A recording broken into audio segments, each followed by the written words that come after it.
हाँ, तो देखिए स्टूडेंट्स, हम लोग लास्ट वीडियो में मेल रिप्रोडक्टरी सिस्टम मतलब नर जनन तंत्र उसको हमने पढ़ा था, और आज इस वीडियो में हम लोग पढ़ेंगे मादा जनन तंत्र यानी कि फीमेल रिप्रोडक्टरी सिस्टम।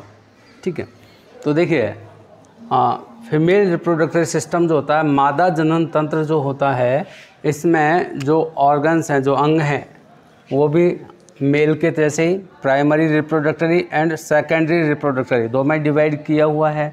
दो में इसको हम बांटते हैं। एक तो होते हैं आपके प्राथमिक जनन अंग, प्राथमिक जनन अंग, और ये होते हैं द्वितीयक जनन अंग।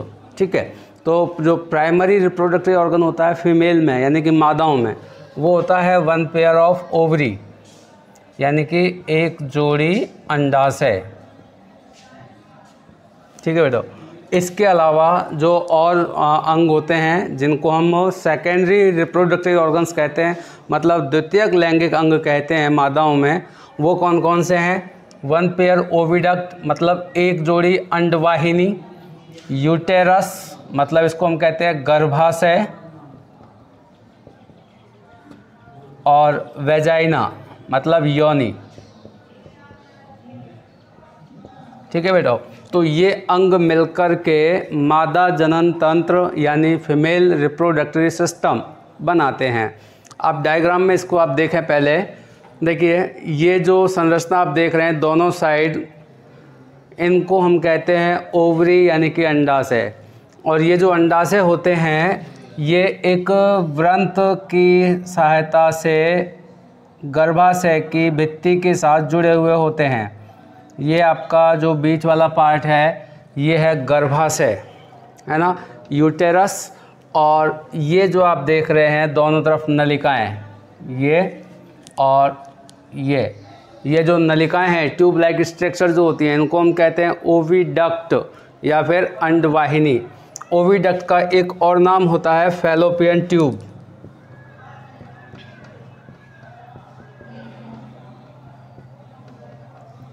फैलोपियन ट्यूब इसको कहते हैं। ये जो आपका यूटेरस है, इसके 3 पार्ट होते हैं। एक तो अपर पार्ट होता है, एक मिडिल पार्ट होता है, एक लोअर पार्ट होता है। तो जो लोअर पार्ट होता है वो एक नेक लाइक स्ट्रक्चर होती है, दैट्स कॉल्ड सर्विक्स।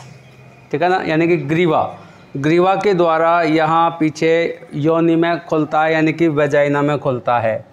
तो ये तो वो अंग हैं जो मिलकर के फीमेल रिप्रोडक्टरी सिस्टम यानी कि मादा जनन तंत्र बनाते हैं। कौन कौन से अंग हैं एक बार आप फिर से सुन लें।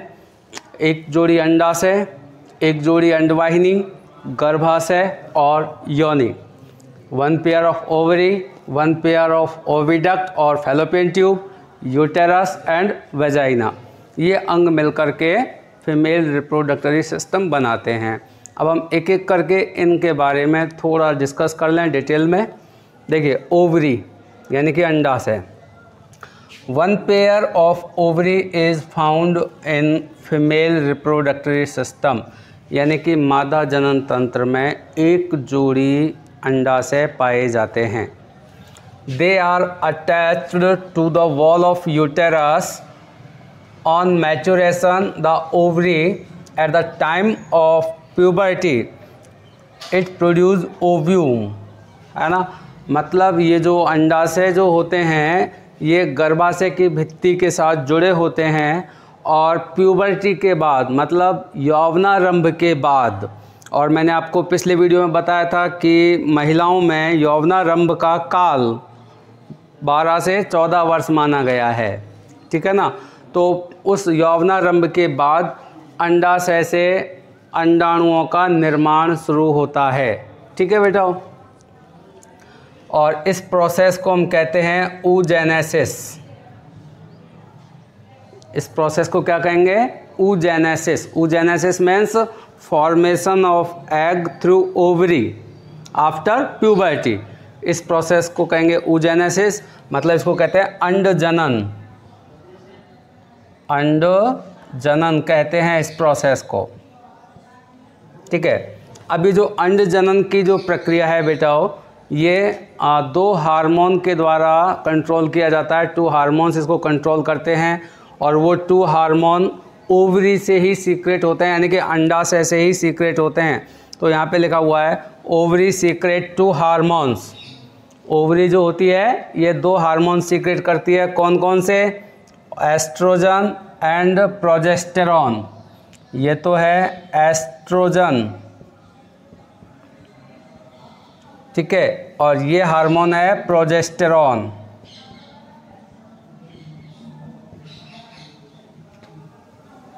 प्रोजेस्टेरॉन, तो ये 2 हार्मोन अंडाशय द्वारा स्रावित किए जाते हैं और ये दोनों हार्मोन एक आपका जो महिलाओं में मेंस्ट्रुएशन होता है, ऋतुस्राव। मेंस्ट्रुएशन को क्या कहते हैं बेटाओ? ऋतुस्राव, ठीक है। तो ऋतुस्राव को और ओव्यूम फॉर्मेशन यानी कि अंडों के निर्माण की प्रक्रिया को नियंत्रित करते हैं। तो यहाँ तक जो मैंने यहाँ लिखा हुआ है उसको आप समझ लें कि जो ओवरी है, अंडाशय जो होता है, ये गर्भाशय की भित्ति के साथ एक वृंत से जुड़ा होता है। दोनों तरफ होते हैं, एक लेफ़्ट साइड होता है, एक राइट साइड में होता है, ठीक है। इन अंडाशयों के अंदर कई सारी अंड जनन कोशिकाएँ होती हैं और उन अंड जनन कोशिकाओं में अर्धसूत्री विभाजन यानी कि मियोसिस डिवीज़न होता है और उस मियोसिस डिवीज़न के चलते जो एग होते हैं, मतलब अंडाणु जो होते हैं, उनका निर्माण होता है। इस प्रक्रिया को हम कहते हैं अंड जनन यानी कि oogenesis, ठीक है।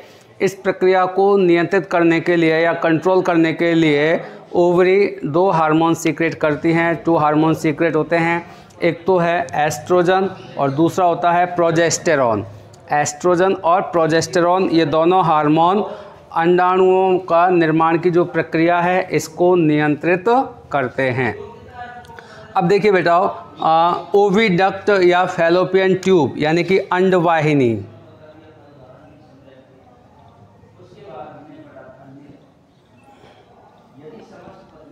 अंडवाहिनी क्या होता है? It is a tube like structure, ये एक नलिका जैसी संरचना होती है। That extends from the ovary to the uterus, जो कि अंडाशय से लेकर के गर्भाशय तक फैली होती है। ये अंडाशय और ये गर्भाशय, ठीक है ना। तो यहाँ से लेकर के यहाँ तक की जो नलिकाकार जो संरचना होती है इसको हम कहते हैं ओविडक्ट या फैलोपियन ट्यूब या अंडवाहिनी, ठीक है ना। अब इसका काम क्या है, इसका फंक्शन क्या है? तो it carries egg from the ovary to the uterus, मतलब ये जो अंडवाहिनी होती है यहाँ से अंडाशय से कहाँ लाया जाएगा? गर्भाशय में लाया जाएगा। तो अंडे को या अंडाणुओं को अंडाशय से गर्भाशय तक लाने का काम किसका हुआ? ओविडक्ट का, ठीक है ना, अंडवाहिनी का। इसके बाद देखिए बेटा यूटेरस, यूटेरस को हम कहते हैं गर्भाशय।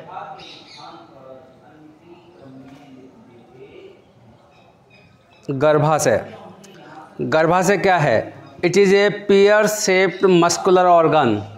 पियर होता है नाशपाती,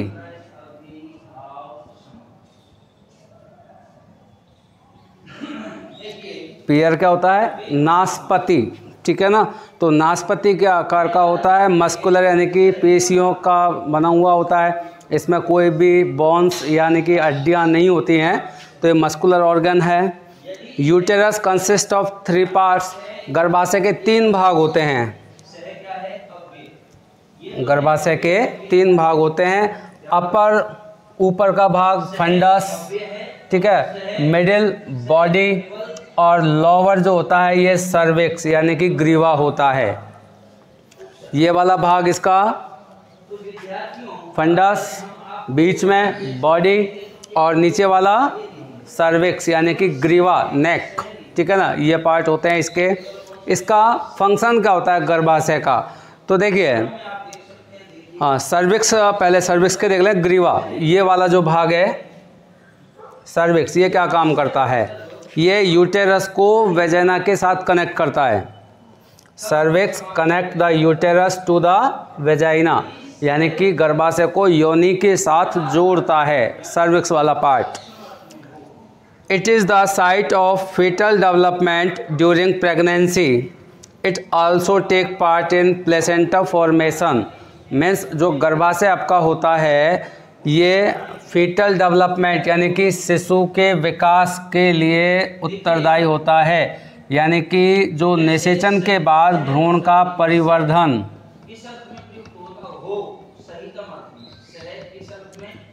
भ्रूण का परिवर्धन यानी कि शिशु का विकास कहाँ होता है? गर्भाशय में होता है, ठीक है ना।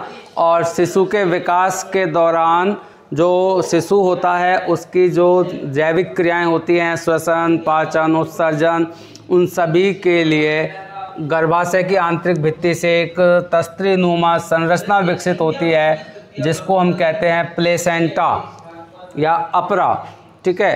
तो गर्भाशय का दो मुख्य कार्य हैं, एक तो ये भ्रूण परिवर्धन के लिए भ्रूण का परिवर्धन जो होता है गर्भाशय में ही होता है, यूटेरस में होता है, और यहाँ पे प्लेसेंटा का निर्माण भी होता है।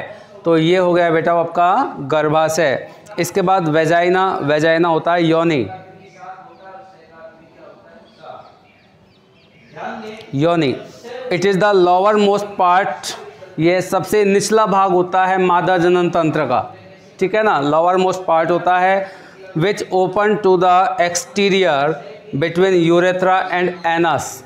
तो ये जो वेजाइना होता है ये महिलाओं में मादा जनन तंत्र का सबसे निचला भाग होता है, और ये बाहर यूरेथ्रा, मूत्र मार्ग और एनस यानी कि गुदा, उनके बीच में खुलता है।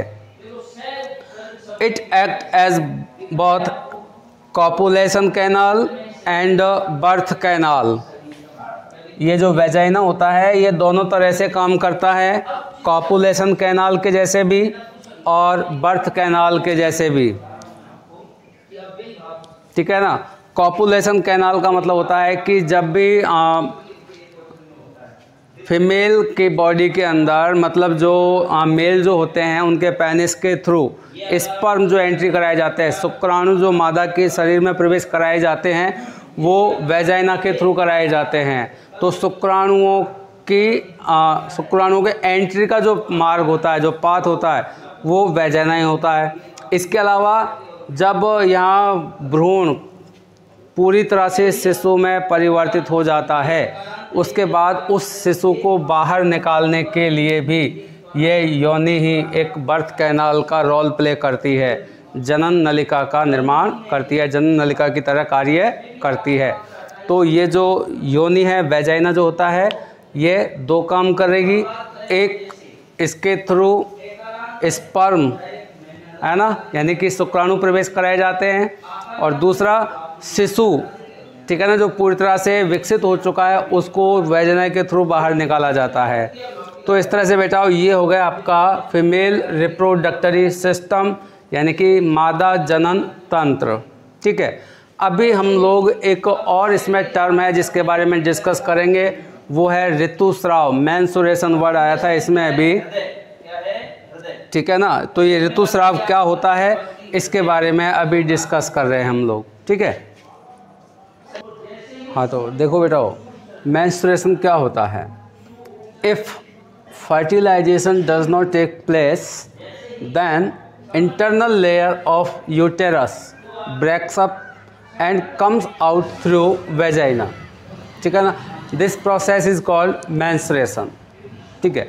देखिए होता क्या है, यहाँ पे आप देखें,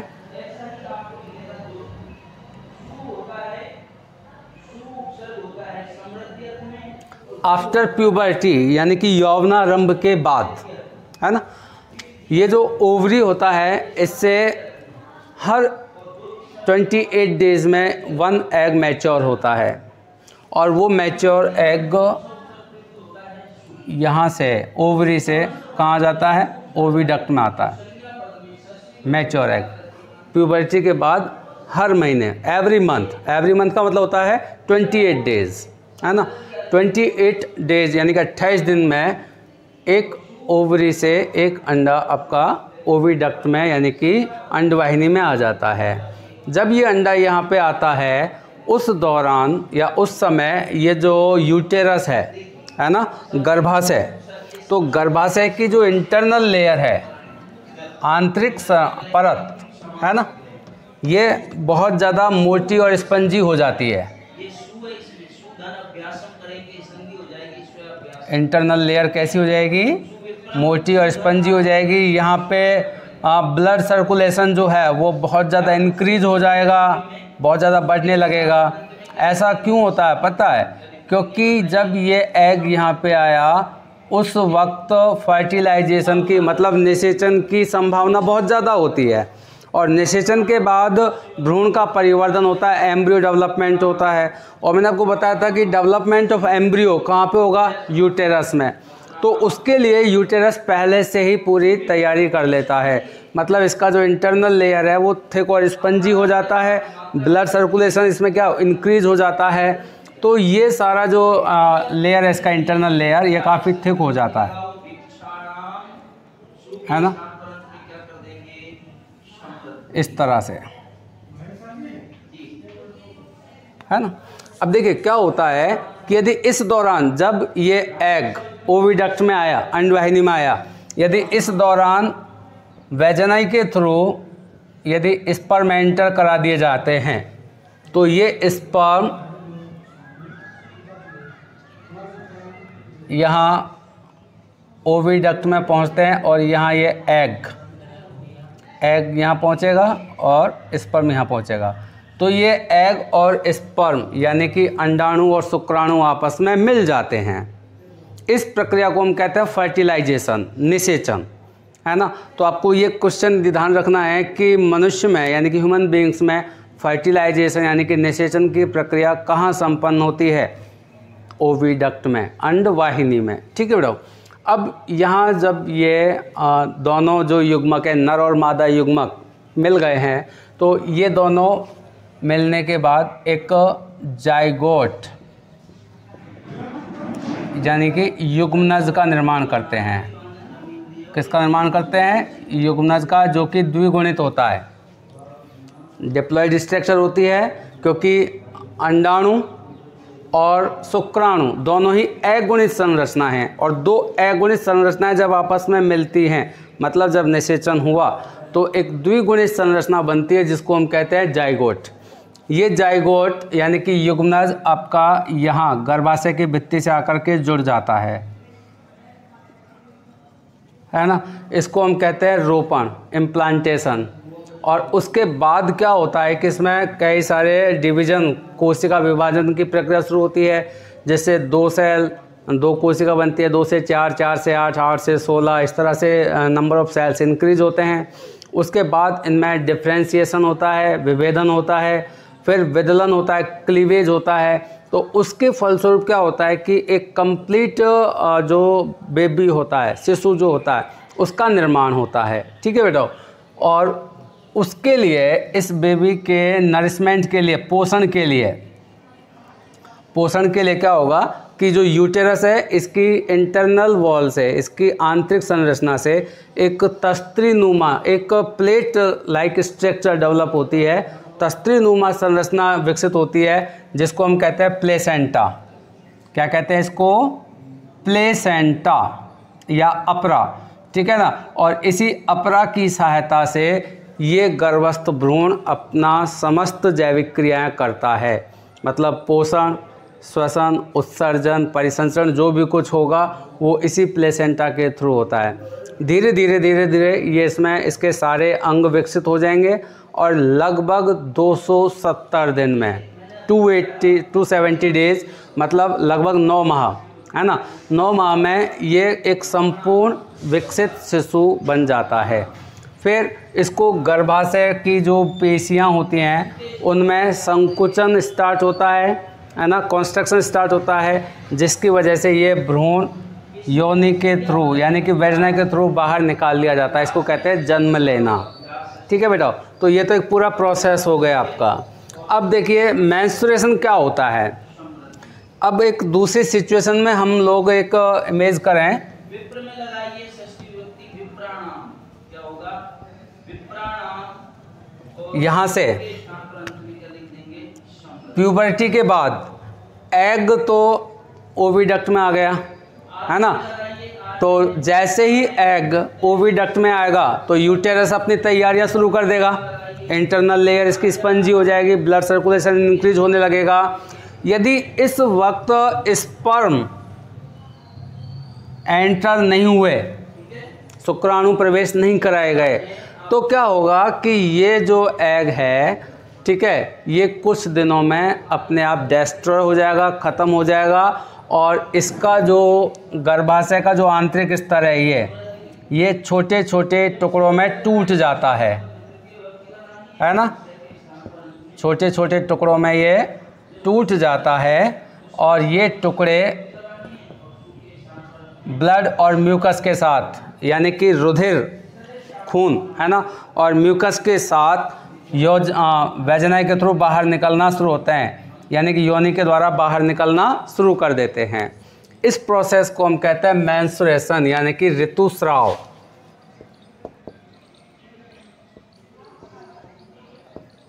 ऋतुस्राव, इस प्रोसेस को क्या कहेंगे? ऋतुस्राव कहेंगे। देखिए, ये प्रक्रिया लगभग 2 से 5 दिन तक चलती है। 2 से 5 दिन तक ये जो गर्भाशय का आंतरिक स्तर के जो छोटे छोटे टुकड़े हैं, ये योनि के द्वारा बाहर निकलते रहेंगे।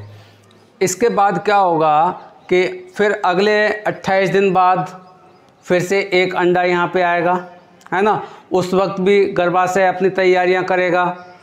उस दौरान भी यदि शुक्राणु प्रवेश नहीं करवाए गए तो फिर से ये जो आंतरिक भाग होता है टूट के फिर से वेजना के थ्रू बाहर निकलेगा।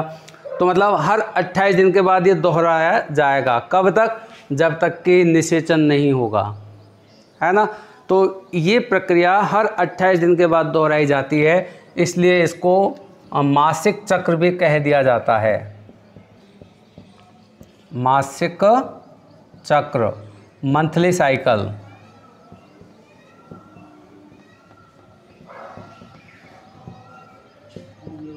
MC, ठीक है ना। मंथली साइकिल भी इसको इसलिए कह देते हैं क्योंकि ये हर 28 दिन के बाद दोहराया जाता है।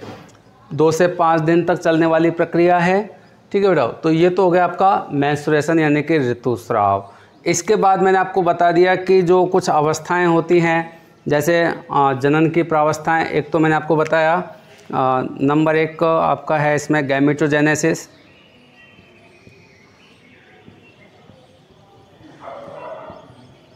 मतलब युग्मक जनन। युग्मक जनन ये मैंने आपको वहीं बता दिया था कि 2 तरह का होता है। टेस्टिस में स्पर्म फॉर्मेशन कहलाता है स्पर्मेटोजेनेसिस,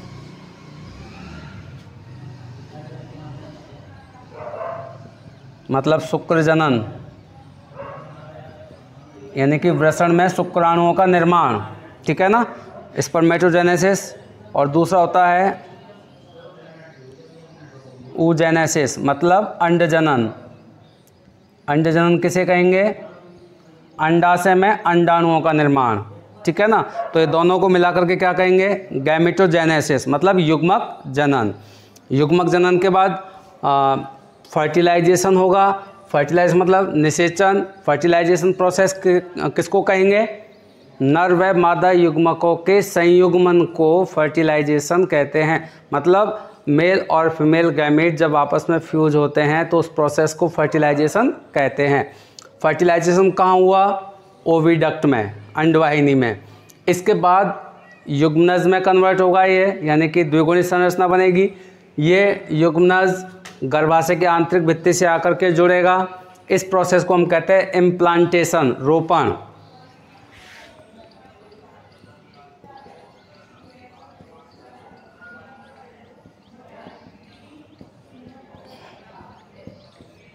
रोपण, ठीक है ना। तो रोपण फर्टिलाइजेशन के बाद होता है। रोपण का मतलब क्या है, किसे कहेंगे रोपण? डेवलपिंग एम्ब्रियो का यूटेरस की इनर वॉल के साथ अटैच होना या जुड़ना, इस प्रोसेस को क्या कहेंगे?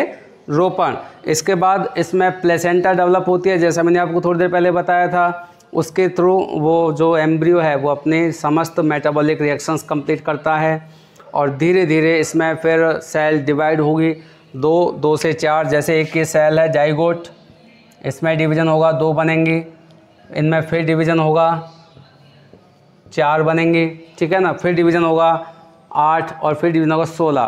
तो 16 सेल वाली जो 16 कोशिका वाली जो संरचना होती है उसको कहते हैं गैस्ट्रुला।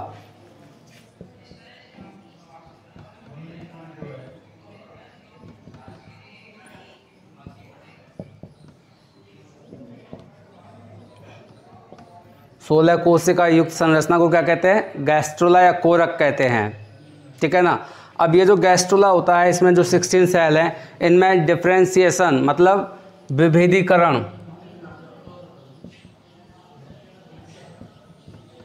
मतलब इन 16 सेल को अपना अपना वर्क डिवाइड होगा, मतलब इनमें से कौन सी सेल ब्लड बनाएगी, कौन सी सेल मसल्स बनाएगी, कौन सी सेल क्या बनाएगी, कौन सी सेल बोन बनाएगी, तो उनको कार्य का बंटवारा कर दिया जाता है। इस प्रोसेस को हम कहते हैं डिफरेंशिएशन। तो ये गैस्ट्रुला में डिफरेंशिएशन होता है, उसके बाद क्लीवेज होता है और धीरे धीरे ये अपने अपने काम करते हुए एक कंप्लीट एक फीटस है ना, एक एम्ब्रियो से कंप्लीट फीटस को फॉर्म करती है, पूरा शिशु का निर्माण होता है। और इस पूरी प्रक्रिया में लगभग 270 दिन लगते हैं, है ना, मतलब 9 माह का टाइम लगता है और पूरा शिशु विकसित होता है, जिसको योजिन जो वेजाइना होता है योनि, इसके थ्रू इसको बाहर निकाल लिया जाता है। तो इस तरह से बेटा ये आपका रिप्रोडक्शन जो सिस्टम है वो कंप्लीट हुआ, ठीक है। Thank you.